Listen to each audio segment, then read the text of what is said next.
বই মেলার জন্য একটা আবেদন সামাজিক মাধ্যমে জানিয়েছেন চন্দন সেন। তিনি বলছেন আপনার সাথেও কথা হয়েছে, কি বলবেন? আমি তো এই কথাটা যেদিন ভারতবর্ষের স্বরাষ্ট্রমন্ত্রী আনন্দপুরী মাঠে সভা করতে এসেছিলেন সেদিনই আমি রাজ্য তৃণমূল ভবন থেকে বলেছিলাম যে এই মাঠে সরস্বতী পুজো করার অনুমতি দেওয়া হয় না, এই মাঠে মেলা করার অনুমতি দেওয়া হয় না, এই মাঠে বাচ্চাদের খেলাধুলার অধিকার কেড়ে নিয়েছে। তা যেখানে সরস্বতী পুজো, খেলাধুলার অধিকার, মেলা করার অধিকার, অনুষ্ঠান করার অধিকার কেড়ে নেওয়া হলো, সেই মাঠে শুধুমাত্র স্বরাষ্ট্রমন্ত্রী সভা করবে তার অনুমতি দেওয়া হয়? যারা এইভাবে বাঙালিদের যে কৃষ্টি সংস্কৃতি তা সেইগুলোকে জোর করে কেড়ে নিতে চায়, তারাই আবার বাংলা দখল করার কথা বলে।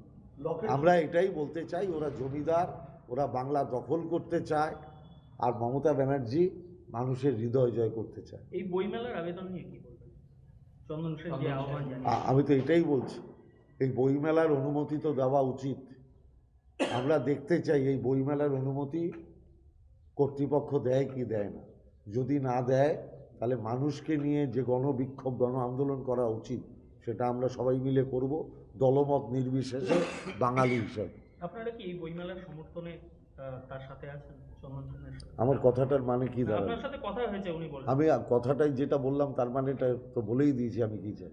অমিত শাহ সভাতে কিছুদিন আগে ব্যারাকপুরের স্পেসিফিক কিছু তৃণমূল নেতার নাম বলা হয়েছে, অমিত শাহ সরাসরি বলেছেন এবং বলেছেন তারা প্রত্যেকজন জেলে যাবে। কি বলবেন এই বিষয়ে? অ্যাকচুয়ালি অমিত শাহ তো নিজে জেলে ছিলেন, উনি ভালো করে জানেন। যিনি জেলে ছিলেন তিনি অন্য কাউকে জেলে পাঠাবেন, এরকম হাস্যস্কর কথা। আর এটা তো বাংলার মানুষ জানে, নির্বাচন আসলে সিবিআই, ইডি, এনআইএ, তারপরে কি এইসব, এখন তো নির্বাচন কমিশন, এগুলো নামবে ময়দানে, বিজেপিকে জেতানোর জন্য আপ্রাণ চেষ্টা করবে। কিন্তু বাংলা সবার শেষে একটাই কথা বলবে, বহিরাগত আসে যায়, বাংলা নিজের মেয়েকে চায়। আজকে মূলত কি কারণে এই প্রেস? বলুন। নমস্কার। আপনারা প্রত্যেকেই অবগত আছেন যে বাংলার মাননীয় মুখ্যমন্ত্রী মমতা বন্দ্যোপাধ্যায়ের নেতৃত্বে কালকে পশ্চিমবঙ্গ বিধানসভায় মাননীয় মন্ত্রী চন্দ্রিমা ভট্টাচার্য একটি ঐতিহাসিক বাজেট পেশ করেছে বাংলার মানুষের উন্নয়নের স্বার্থে। সবচেয়ে মূল কথা হচ্ছে, আমরা এই যে খেয়ে পড়ে বেঁচে থাকি তার জন্য কৃষকদের একটা উল্লেখযোগ্য ভূমিকা আছে।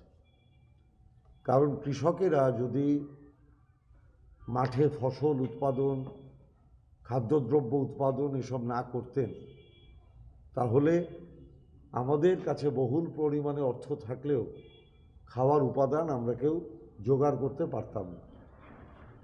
মমতা বন্দ্যোপাধ্যায় সবচেয়ে বেশি জোর দিয়েছে এই ভূমিহীন ক্ষেত মজুরদের উপর।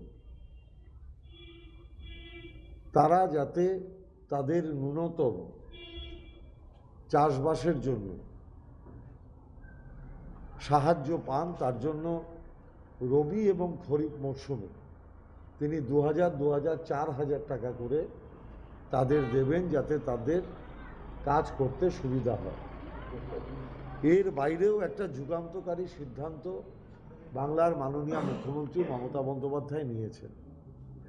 সেটা হচ্ছে এই সেচ ব্যবস্থা। অর্থাৎ আপনারা জানেন যে কৃষকেরা যখন জমিতে চাষ করেন তার জন্য সেচের যে জল ব্যবহার করা হয়, সরকারি যে কল ব্যবহার করা হয় এবং অন্য যে সমস্ত সরকারি প্রয়োজনীয় সাহায্য লাগে, সেই পুরো টাকাটা বাংলার মাননীয় মুখ্যমন্ত্রী পুরো রদ করে দিয়েছেন। অর্থাৎ সেচ ওরিয়েন্টেড কোনো টাকা কোনো কৃষককে দিতে হবে না, সরকার সেটা বহন করবে।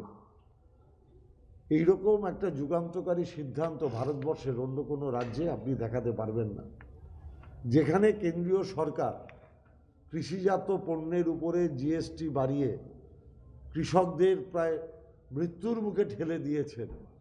সেখানে কৃষকরা যাতে উৎপাদন করতে পারে তার জন্য একটি যুগান্তকারী সিদ্ধান্ত ঘোষণা করে মমতা বন্দ্যোপাধ্যায় কৃষকদের পাশে দাঁড়িয়েছেন। এরপরে আমি অন্যান্য সেক্টরের কথা বলতে পারি। আপনারা জানেন যে আশা কর্মী, অঙ্গনওয়াড়ি কর্মী, সিভিক ভলেন্টিয়ার, গ্রাম পুলিশ ও গ্রিন পুলিশ এদের প্রত্যেকের মাসিক ভাতা 1000 টাকা করে বাড়িয়ে দেওয়া হয়েছে। শুধু তাই নয়, এদের স্বাস্থ্যসাথী কার্ডের আন্ডারে এদের যে লক্ষ্যমাত্রা সেটা 5 লক্ষ টাকা অবধি করা হয়েছে। যাদের কিছু ছিল না তারাও 5 লক্ষ টাকা, যাদের 3 লক্ষ টাকা ছিল তাদেরও 5 লক্ষ টাকা করে তাদের স্বাস্থ্যসাথী কার্ডের আওতায় আনা হয়েছে। আপনারা জানেন যে এরাই মূলত ফ্রন্টলাইন যোদ্ধা, এরাই কোভিডের সময় একটা মারাত্মক ভূমিকা পালন করেছিলেন, অথচ কেন্দ্রীয় সরকারের কাছ থেকে এদের জন্য আমরা কোনো রকম কোনো সাহায্য পাই না। আপনারা জানেন যে আশা কর্মীদের তারাও কিন্তু 180 দিনের মাতৃত্বকালীন ছুটি পাচ্ছেন, যেটা অন্যান্য সরকারি কর্মচারীরা পায়। শুধু তাই নয়, যে 60 বছরের আগে যদি মৃত্যু হয় এরা কিন্তু তাদের নিকট আত্মীয় তারা 5 লক্ষ করে টাকা পাবে। আমি আপনাদের বলতে চাই যে বাংলার মাননীয় মুখ্যমন্ত্রী নির্দেশে চন্দ্রিমা ভট্টাচার্য আরেকটি যুগান্তকারী সিদ্ধান্ত কালকে পশ্চিমবঙ্গ বাজেটে বিধানসভায় ঘোষণা করেছেন। সেটা হচ্ছে বাংলার যুবসাথী প্রকল্প। অর্থাৎ 21 থেকে 40 বছর অবধি যুবক যুবতী